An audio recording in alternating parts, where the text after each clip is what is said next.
Salve, entusiastas do metal extremo! Finalmente aconteceu! O Kampfar está a caminho do Brasil. Mas como essa banda, que canta estritamente em norueguês, consegue criar uma conexão tão profunda com os fãs do outro lado do mundo?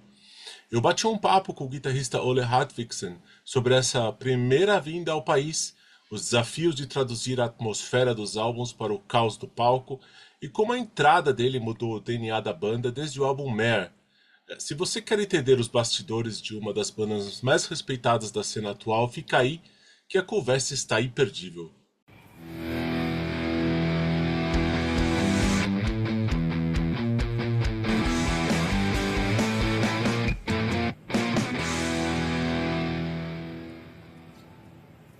Well, greetings for here in Brazil. It's like hot and Yeah, cold at the same time. We have a little bit of sunshine, but at nighttime we get a little bit um, cold now. And yeah. yeah, What is and cold for you? oh, it's like 15, 16 degrees Celsius. Yeah, plus. Yes. Yes. For us, cold is 15, 16 minus. I understand. Well, and congratulations also for the enduring legacy of Kampfar. It's amazing to have you guys still doing the amazing music you guys do. Thank you. And you've mentioned you've been in the band since Mer or Djevelmakt? Yeah, just in between those two albums. So, Oh, in between. Mara was already recorded, and then I joined, and then we wrote Djevelmakt together, and then all the rest after. Yeah, I've been in And the band for 15 years. wow, this is a lot. Yeah, yeah. And uh, you've been mentioned a lot to help the band to reach a new level of accessible power. How does it feel to look back at that transition today? Yeah, it's an interesting question because I think, in a way, I think Kampfar they needed me and I needed Kampfar in a way because I've always been writing music, and they needed something new, something fresh, some new ideas because I think they had already in their minds some path, some way they wanted to go, but they didn't really know how to express it. And that made me really interested when I joined the band because I could see and I agreed on these ideas, and so together we really just clicked very early on. It has been working really, really well, and we have like very strong personalities in this band. And I think that's what helps a lot because we can have like huge arguments about everything, but it's all very sort of constructive, because we just want things to be really, really good, and we are really passionate about it. And yeah, it's just been working great from that moment, And we have the same kind of idea, all of us, that when we want to write music, when we want to release an album, we talk a lot about how it should impact and how it should feel and what it should, how it should feel inside when you listen to it. We spend a lot of time on that even before we create any melodies or anything. So yeah, it's been a great journey all these 15 years, and I hope it continues like that. And it's interesting that when you replace Thomas, who had a very specific and minimalistic style of composing, what was Mhm. your main goal in updating Kampfar sound while Yeah. keeping that thing atmospheric at some point?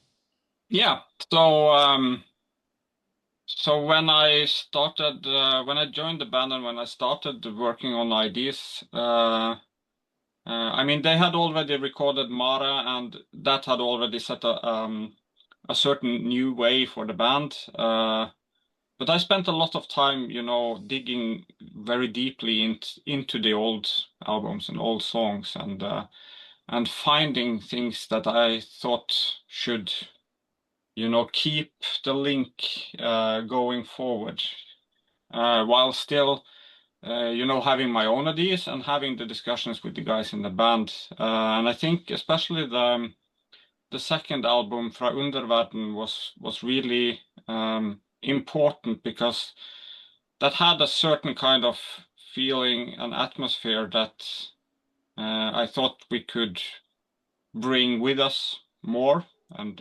move forward together with the other ideas and stuff like that. And then it's like then you just start working and you start searching, and it's like that's very hard to explain. But when you find the things that you want to express, you just know it, and we all just know it. It's like then we all can nod together and say, yeah, this is what we're looking for, and then we can just keep going that way. It's So, interesting. Yeah, you balance that inspiration from Dolk, from the old school Norwegian rawness, with the more mhm. melodic and epic arrangements found in albums like Profan and Ophidian Manifest, right? Yeah, absolutely. And Dolk had also said that he always wanted things to sound bigger, you know, Yeah, because I think he felt that especially when you play concerts, when you play live, that he has a big persona on stage, and maybe some of the old music wasn't really matching that thing that he felt it should. So that was also one of the reasons that we felt we had to, yeah, make things a little bit bigger while still keeping, a very focused sound and focused songs still. yeah, it's interesting because in the beginning, Kampfar did not present themselves live, right? Mhm. It wasn't like the idea of having Kampfar on stage. So it's Exactly. interesting to have this change of mindset into something that you want to see live, right? Exactly. And I think the band develops a lot when we go on tours, for instance, when we go on stage. That gives a lot of inspiration for what we want to do moving forward again. So yeah, it's Yeah, and actually very important. yes, and you guys are coming to Brazil to show Yes, that to us live. How is that feeling? finally. Yeah, Yeah. finally. Yeah, no, that is just it's really, really good for us because we know already from many years ago that we have a lot of passionate fans in Brazil. But it's always been difficult with the logistics, with the agents, with all that kind of stuff, to make everything work. And we've tried a few times and it hasn't really worked out and stuff. And to finally now make that journey is going to be fantastic. Yeah, it's going to be really, really good.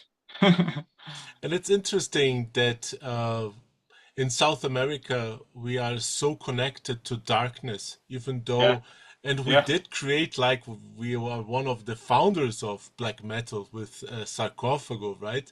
It's kind of absolutely. it's kind of interesting that there is like so much interest into extreme metal, like I Kampfar. know. It's like, and even when I grew up, I couldn't really understand it because when I was a kid and first started, hearing about metal and stuff like that, one of the first bands that I was really into was Sepultura, right? Hmm. And they're from Brazil, and I'm like, okay, that's interesting. Why I don't really understand why they are so into it, but in Brazil, but it's great. And if you think about how Kampfar did turn into this black metal entity as it is today, mixing folk culture with extreme metal. Hmm. How do you think that our culture can contribute to the growing, because Kampfar is known as to adapt a lot with other cultures. Do you think this is something that can be added to Kampfar music at some point to make it more obscure at some point? That could be, but I think the strong link here, which enables us to have, strong connections with people from all over the world, basically, is that there are some fundamental things that are really similar, I think, in all cultures that we sort of tap into, because almost all cultures have this kind of these roots from somewhere that are often placed in myths, in legends, all that kind of stuff. Um, and that is very translatable, I think, It all over the is. world, actually. And then I don't think it really matters if you're from minus 30 degrees in the Norwegian mountains or you are from deep in the Amazonas. It's like, yeah, there is something similar there that I think you can connect to on a deeper human level, actually. Yeah, because on recent albums, you guys used a lot of Viking chants and clean but yet aggressive vocals. Yeah, yeah. And here, at least in South America, there is a lot of Indian tribes that use Hmm. this kind of chants as well. And I Really? always had this like in my mind that black metal could be something like that as well. Yeah. And it's kind of interesting to have like this um, mixture of culture in Yeah, black yeah, yeah. metal, right? That's very interesting. I didn't actually know that. These vocal styles that Dolk has been using now is, I think that was also a part of this new opening or beginning when I joined the band. I think he wanted to express. I think he felt that he had more to express that he hadn't really done before, because he has a huge range of vocals now. That's quite amazing. And even today, I get like goosebumps when we are in the studio and he starts coming up with this stuff. So yeah, I can't wait for you guys to hear it on stage. Yeah, and there are other tribes also in other words. Like there's the band The Who that use Yeah, like the chest for making yeah, sound. It's yeah, super yeah, yeah, interesting to have like this kind of. The internet has like spreaded black metal everywhere, right? yeah, yeah, yeah. Yes, absolutely. And Kampfar has very strong aesthetics, using artists like Zdzisław Beksiński. How Yeah. much does the visual art influence the way you guys compose? Um, it's very important for us to present the things that we make in a way that where everything sort of connects. Like we want the sound to connect with the emotions that we want to present, and we wanted the visual stuff to enhance all that kind of stuff. And when we were writing Djevelmakt and Profan, we found Beksiński, and it was like this perfect match of what we had like in mind. So we definitely spend a lot of time on these kinds of things, talking about these kinds of things. And there are no coincidences. Like I know bands who just go to the record label and say, find an album cover for us, and it's like that's not going to happen ever with Kampfar. We're very sort of in control of everything we do, and we've always been like that. We want this to be that experience for everybody that we feel it should be. Hmm. So that visual aspect is also very, very important. And of course, all of us are very sort of enjoying these kind of paintings, these kind of strong visual things. So yeah, it's just a natural fit for us. And the last time we went on tour in Europe, we actually finally managed to get to the Beksiński Museum in Poland. So that Wow. was it was a strong experience. Yeah. Seeing this Yeah. art live is something Yeah. else, right? Yeah, that was really special actually. Yeah. And it's been said that the third wave of Kampfar from Mehr onwards Hmm. was created specifically for the stage. Was it the most challenge? What is the most challenging song from the neo repertoire to play live? To play live. Hmm. That is a good question because I think that's a little bit different for everybody, because some things are maybe harder on drums, some things are maybe harder on guitar and stuff like that. Yeah, it's very difficult to say, but I think we spent a lot of time working on the show for this song called Dödens Aperitif. Um, because it was not because it was a hard song to play, but because it took a bit of time to find out how to convey it in a convincing way on stage. Maybe I think that's sometimes the hardest things is not everything that works great on an album works equally great on the stage, and then you have to think a little bit differently, maybe. Hmm. So yeah, I would say that's probably the song that we had to evolve a little bit. Interesting. And Mm. even the music has become more international. The Yeah, lyrics stay strictly in Norwegian. As a composer, does the phonetics of the Norwegian language dictate the rhythm of your riffs? that's exactly the thing because we don't consciously speak about, oh, we should do the next album in just Norwegian, or we should have like how many percentage of Norwegian and English and stuff like that. We never talk about that. The thing is that with every song, um, it sort of just presents itself as we start to work on the lyrics and vocals and things, and the phonetics are extremely important because sometimes it just works better with Norwegian.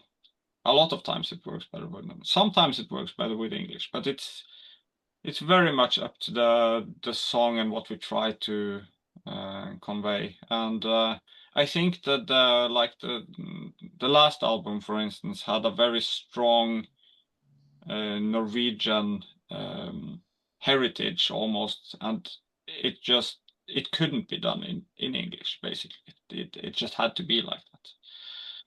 And yeah, for the future, who knows? Maybe there's a song that just is perfect for English. Yeah, we never know. We don't have a decision.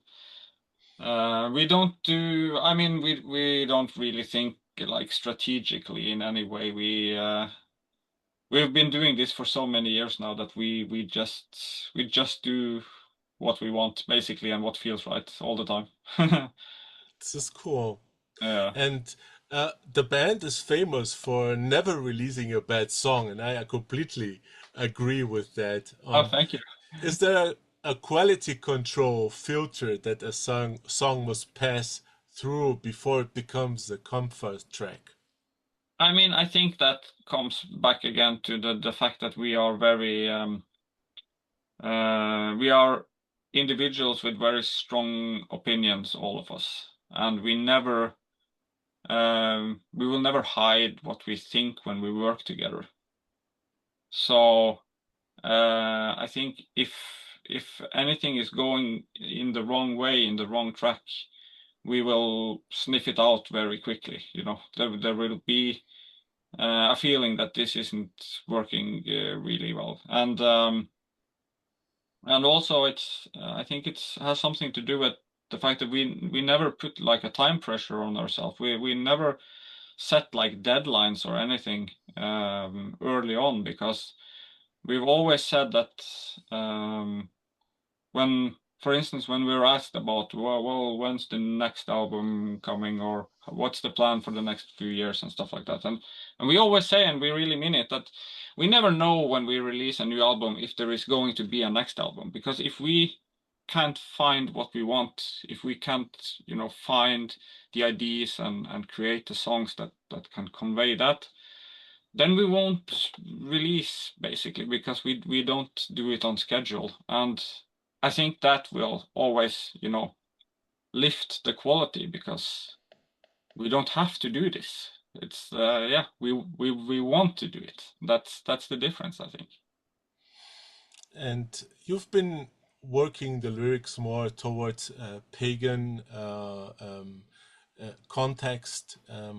Is there a chance that in the future you guys have lyrics about what is happening today in our world when it comes to religion, at least when it comes to extremism at some point? Yeah, well, I think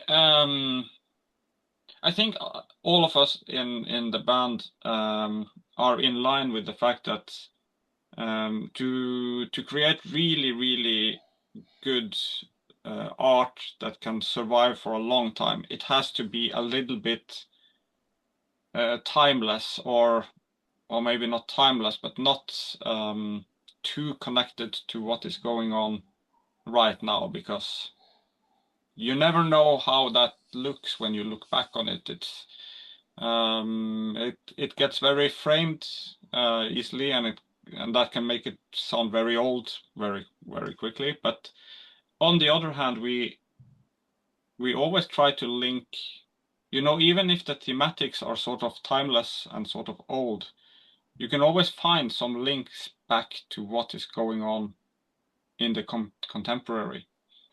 And that is like, if you can find something that is a little bit more timeless and universal, then you will always have this link to what is going on right now.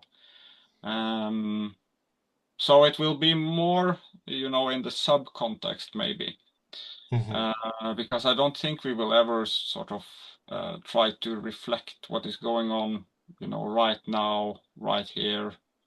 Yeah. Because Kampfar was more about the escape, right? Escapism. Exactly, and it's more about these things that are not. I think when you live in the current world and the current time, you're always very sort of fixated on everything that goes on right now. We try to lift it a little bit higher, to remove ourselves a little bit from this time and this world, and see it from a little bit of a bird's eye view, Yeah. Interesting. And after the success of Til Klovers Takt, where is the Pagan train heading now? Yeah, well, it's we have of course, after the Til Klovers Takt, we have a new band member now, our bass player, Ese, who has come in, who is also a very creative songwriter with a long history, and so working together with him is really interesting, because that can give us another, like, fresh approach, fresh ideas. So we'll see. We're working on things, but too early to reveal anything right now. But I have this good feeling about that. Yeah, absolutely. And it is interesting that a lot of people tend to compare Kampfar with Winder, another very talented band that I love a lot. Yeah. Especially with Mare, when Mare was released. Yeah. Is it like a real influence for you guys?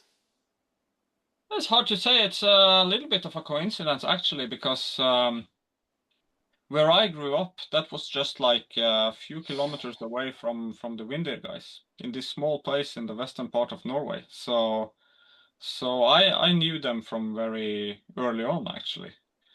But I don't think that the Kampfar guys had any special Vindir connection back at that time, you know. So not really, but of course Vindir has been an inspiration for me since I was like a kid, because, and especially I think maybe not, you know, directly one-to-one in the musical context of I want to create music like that, but more in the inspiration of reaching for something like really artistic, something that really puts you in an atmosphere or a state of mind. Something that he was really fantastic about doing, you know, creating music that provokes feelings in a way. And if Yeah. and it's interesting that there's a lot of bands now coming from Norway. Mhm. And is there like a specific one that you think that maybe is carrying the torch for what Kampfer has done all those years? Well, it's very, very hard to answer who's carrying the torch really, but there are some interesting bands that maybe haven't you know, reached the big success and has gone a little bit under the radar for people. Especially this band up from Trondheim called Slagmaur, which is like has a very distinct atmospheric thing, but they've never you know, reached out to the big audiences. And I think that's what's going on a little bit in Norway now, that you have these bands that are going a little bit under the radar, because you have some of these bigger bands are maybe more focused on playing live shows and not creating that much. They've already sort of reached the big heights, and you could say they are, of course, the ones carrying the torch in a way. But I think there is maybe a sort of a shift in the generations going on, you know, underneath that. So I think that will be an interesting discussion to have again in like 5 or 10 years, actually. Yeah, of course. This is super interesting because Yeah, it's always interesting to know what legacy will be remaining of all yeah, that great music Kampfer does. At the end, I'm super excited to see you guys live. It's been some years in the making. yeah, And absolutely. of course, this is my closing. Leave a message to the fans and people that are excited as myself to see Kampfer live. I mean, this is actually and honestly very important for us to finally make it to Brazil, because we know that we have a lot of fans out there who have been wanting to see us, and we have been wanting to meet you guys as well. And we are extremely proud of our live show, and we cannot wait to show it to you guys. Wow. Thank you so much, all. I will stop this Thank you. recording now.